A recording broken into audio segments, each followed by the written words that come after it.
18 तारीख को 18 अप्रैल को थाना बड़गांव क्षेत्र में एक डेड बॉडी मिलती है।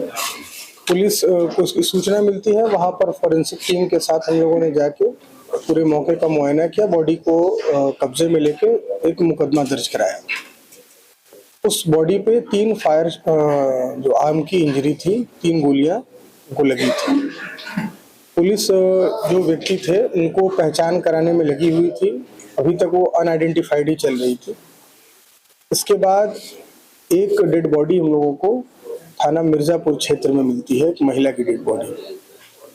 इसके बाद इस महिला को भी शार्प इंजरीज थी, शार्प वेपन से इसको इंजरी थी और वहाँ के ग्राम प्रधान से तहरीर लेकर एक मुकदमा महिला की हत्या का भी दर्ज कराया गया। ये दोनों डेड बॉडीज अज्ञात में थी और इनको पहचान करने के और पूरे घटनाक्रमों को इनका अनावरण करने के लिए टीमें लगी हुई थी। शुरू में हम लोगों को ये 2 अलग अलग आइसोलेटेड घटनाएं लग रही थी, लेकिन जैसे जैसे हमारी इन्वेस्टिगेशन इसमें आगे बढ़ी तो बाद में हम लोगों को पूरे घटनाक्रम का पता चला और ये दोनों बेसिकली एक ही घटनाक्रम से जुड़े हुए निकले। इसमें पूरा मामला ये निकला कि जो मृतक व्यक्ति थे जिनकी डेड बॉडी मिली थी हम लोग को बड़गांव में, उनको विक्रांत के रूप में आइडेंटिफाई किया गया और जिस महिला की डेड बॉडी मिली थी उनको राखी के रूप में आइडेंटिफाई किया गया। ये दोनों लोग डूडा में काम करते थे। जो महिला है वो कोई एक संविदा कर्मचारी थी डूडा में, बागपत में, और ये जो विक्रांत है वो भी डूडा कर्मचारी थी।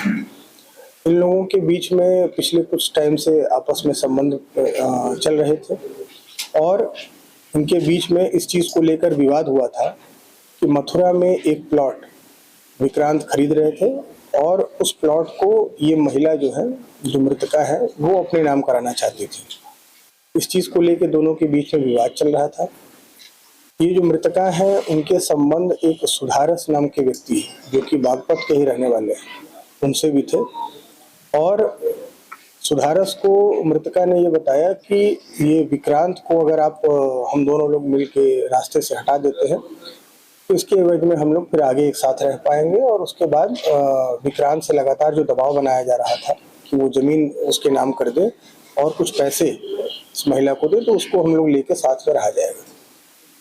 तो इसी क्रम में वहाँ पर इन लोगों ने मिलके विक्रांत की हत्या की बागपत में ही और वहां से फिर दोनों लोग निकले। अपनी एक गाड़ी जो है सुधारस की, उसको लेकर ये लोग निकले और यहाँ पर बड़गांव क्षेत्र में लोगों ने डेड बॉडी को डिस्पोज कर दिया। इसके बाद इन लोगों के बीच में भी खिटपिट होने लगी। मीनवाइल जो विक्रांत की गुमशुदगी बागपत में दर्ज कराई गई, जिसके क्रम में वहाँ की पुलिस भी पूछताछ कर रही थी और ये अपने सोर्सेज से पुलिस ने जो डेवलप किया उसके तहत इन महिला को भी, जो मृतका है राखी, उनको भी पूछताछ के लिए बुलाया गया।